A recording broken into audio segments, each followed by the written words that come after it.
The moment is here, you can stop your search. It's Comics by Perch. Hey everybody, this is Perch. I love this farewell tour I'm on. It's going to go for a while. I'm just warning you, I'm trying to get through a bunch of mails. I'm not going to get through all.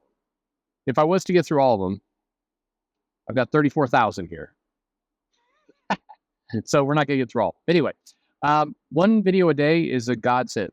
I'm sorry. That is wonderful. Anyway, let's see what we got here. We have a very simple mail, but it links to an article, so we're going to go dive deep into the bowels of CBR. It says, hey, Perch, CBR released a list of 10 harsh realities of buying modern comics, and maybe 3 of their 10 points are justified. It's pretty incredible how out of touch with reality this list is. It's worth noting that a lot of these lists, there's no real quality control of any of these lists. I mean, the goal is to crank out the list. It's like doing 3 videos a day. The goal is to just get 3 fucking videos out. I did that because the mail and everything else had exceeded the point of being able to actually respond. So I'm looking at videos I'd uploaded, and I'm like, when you're 90 plus days out of having stuff in the queue, you're like, you know what, I should speed this along a little bit because the stuff's starting to age. And then you got other YouTube channels clowning on you. It's like, look at this guy. This guy's talking about snow and it's August. What the hell? And so you speed it on up. But a lot of these news sites, it's not the same. They need that 28 cents that they're going to get from ad revenue. So they got to just crank it up. But let's take a look at this article. It says, the comic industry has changed a lot since the golden age. Yeah, no shit. And modern readers are living through a few harsh realities regarding buying. I don't know what they're going to put here, but that number one reality, hard to get the comics, too expensive. Okay, well, let's see what we say. The comic industry is in a state of flux right now. With the future uncertain, it's clear things will need to continue changing before it's in a truly healthy position. Okay, when is this article written? 2 days ago. All right. It's July, mid-July, right? All right, blah, blah, blah. There's a long article. No one has all the answers to annoyances. Let's get to this list. Number 10, push for digital comics. There's a massive push to move toward digital comics right now, says the article. It's cheaper for publishing companies, more environmentally friendly, easier for distribution. Guys, I want to say this to all the people who cite the environmental stuff. You still need electricity to run these devices. I understand publishing, shipping, and everything else, but you do understand electricity is involved. And a lot of these devices are made in China, and I know out of sight, out of mind, but, it's not somebody like digital comics are good for the environment. Net positive? I mean, you can make the argument net easier, but actually giving back green energy. What are you talking about? Anyway, digital comic shops. Okay, fans like to hold a physical copy. Okay, true. Okay, yes, digital comics are an issue. Okay, check. Blah blah blah blah blah. Okay. Number 8, graphic novels are slow to release. A lot of the people buying graphic novels are not even really aware of the floppy publishing schedule. So I guess if this was 1990, sure. I mean, the one thing I'll say about graphic novels and omnibuses is just, these companies take stuff out of print. Like there's this article recently about how James Gunn's sales have tripled DC Comics. And then the biggest example they used was The Authority. And it's like that comic isn't being printed right now. And the graphic novel / collections of The Authority was out of print for a long time because DC Comics was worried about who Warren Ellis was fucking. And anyway. All right. So graphic novels slow. All right. Number 7, Marvel and DC dominate the industry. How is this a problem? There's fantastic indie comics out there that subvert expectations. Oh, fuck off with that shit. Anyway, take their readers on a stunning narrative journey. But indie comics are often left behind because 2 companies dominate the industry. Marvel and DC get the majority of focus. Well, yes, that's what being a market leader is. That is how it works. Is that a frustration? I don't know. The screen has had a massive impact. The screen has had a massive impact. All right. Marvel and DC are hellbent creating imaginary shared universes of the big and small screen, and it's a dangerous place because why? Buying opportunities are limited to cater to what? Okay. Number 5, the comics heyday is over. I always love when people anyone who's experienced a period of time like the golden or silver age of comics know that there are ups and downs. Medium has gone down, but the time when comics were more popular. This is just a commentary on nothing. What does this even mean? There has to be growth again. No shit. There has to be growth again. The industry is shrinking in areas. There are fewer opportunities for indie publishers to fill this gap. Actually, the exact opposite. This is the one bit that doesn't exactly align to what a lot of people say on YouTube and everything else is, as an indie creator, it is easier for you to create a comic than ever before. Honestly, if you ever have had a comic book idea, there's no better time for you. There's no easier way to get your comic out. If the caveat is, yeah, but Marvel won't hire me, okay, sure. But that wasn't the question. The question was getting comics out. It's very easy to get comics out right. Anyway, number 4, certain titles overload the comic market. And here they're saying, regardless of the incredible supernatural epics fantasy hits or beloved all-female superhero teams, the beloved? Like, what, A-Force? Is that what are we talking about here? Most popular niche concepts are pushed out of the way in favor of the status quo. Yeah. When you look at DC and Marvel's publishing schedule, you definitely... Anyway, Batman and Spider-Man have too many comics, and this is a problem somehow. Look, this isn't a problem for readers. Buy the comics that are not Batman and Spider-Man. They do exist. They are there. When I've seen this complaint, and coming into San Diego Comic-Con, there's been a lot of complaints around, there's no way for readers to express themselves. If they want more LGBTQIA+ content, or, Marvel Voices. Fans have no way of showing that they support Marvel Voices. No, there is a way.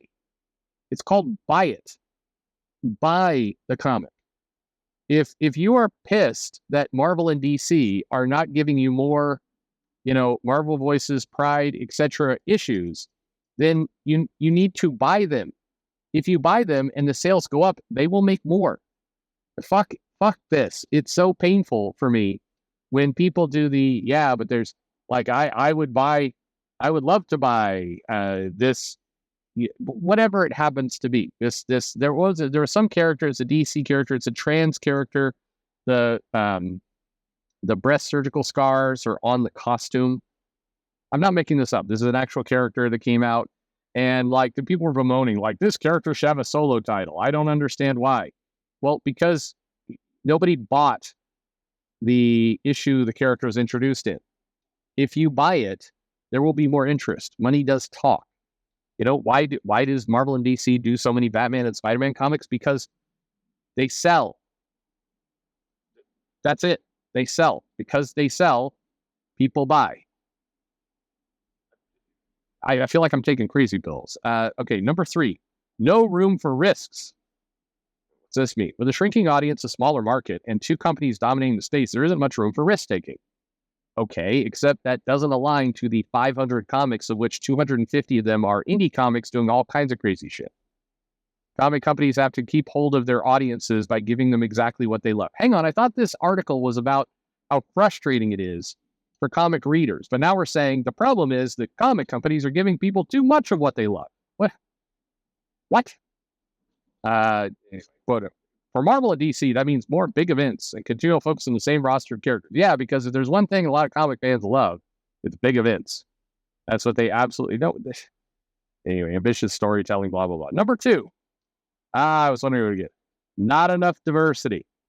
One of the harsh realities of buying comics throughout most of the areas of the industry is their genuine lack of diversity in the material. Companies are beginning to move forward now with plans to ensure that the comics factory reflect the readership. Except the readership is down, and again, I get that this is the aggravating part. Okay, diversity in comics, good, yes. There's a lot of people out in the world. If the question you're solving for is not how do you get more, diverse comics out there? The question is, how do you get more diverse audience to read the comics? And this isn't a chicken the egg situation, because for the last decade or so, the big 2 have published a lot of diverse content that dies, meaning it sells terribly. Okay, so what does this mean? This means that the audience you're trying to attract is not they don't know your comic exists, or they don't want to buy it. Now, my theory is they actually, the audience you're trying to exist is not that interested in comics. And so maybe the harsh reality that has to be faced is, the big diverse audience, is there, exists, absolutely will buy things, are not buying comics. So therefore, what is the solution? Well, the solution is you're going to have to either get them into comics or admit that this group isn't going to buy comics, one or the other. But anyway, we'll continue this. What's perhaps more stark for the consumer, though, is there even less diversity within the talent actually creating the comics. Compared to what? Compared to 10 years ago, 20 years ago, 30 years ago? That's absolutely not true. Hardcore not true.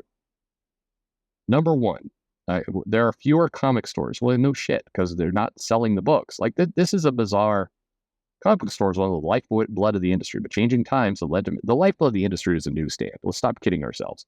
Changing times have led to many closures. Push toward digital platforms have meant that people want to buy physical copies even less. But earlier you said that people don't want to buy digital copies. In this same article, this article is absurd.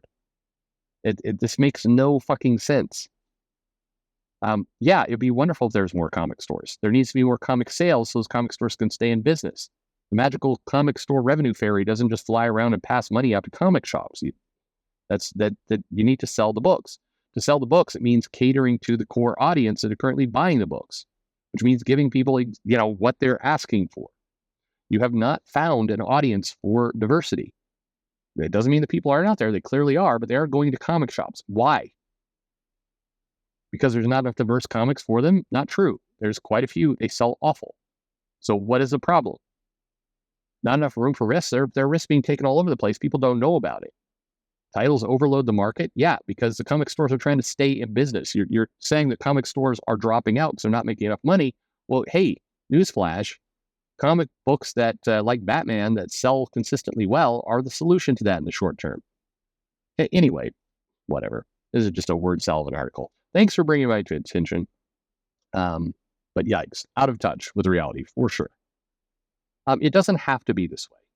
And if you sit down with a bunch of people, no matter who they are, no matter what background they're from, no matter whether they're old school 1950s white guy chomping a cigar or, current modern day LGBTQ plus audience, most people can align on the same thing.